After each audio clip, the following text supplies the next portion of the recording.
Hey LifePoint fam, thanks for tuning into our 21 days of prayer and fasting.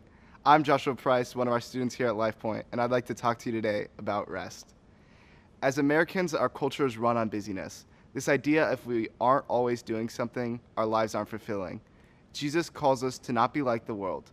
We have to stop and rest. God decided what a process of rest in our lives would look like. There are 6 days when you may work, but the seventh day is a day of Sabbath rest, a day of sacred assembly. You are not to do any work, whether you live. It is a Sabbath to the Lord. Leviticus 23:3. Rest is really important in the Christian walk. It allows us to slow down and connect with God. When we don't stop, we often get overwhelmed and stressed.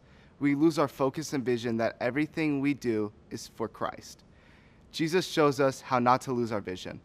John 6:14-15 says, "After the people saw the sign Jesus performed, they began to say, 'Surely this is the prophet who is to come into the world.' Jesus, knowing that they intended to come and make him king by force, withdrew again to a mountain by himself." Getting alone with God allows God to work on our hearts.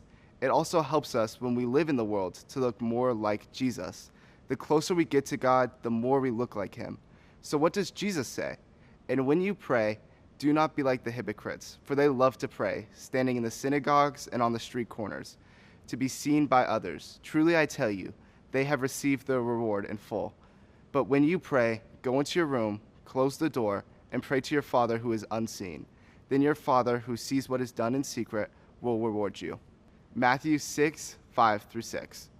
A quiet place looks different for everyone. In my own life, I have made my closet into my quiet place. I write, pray, worship, and read my Bible. It just allows me to separate from the noise of this world and just focus back in on God. It's not about the place, it's about your heart.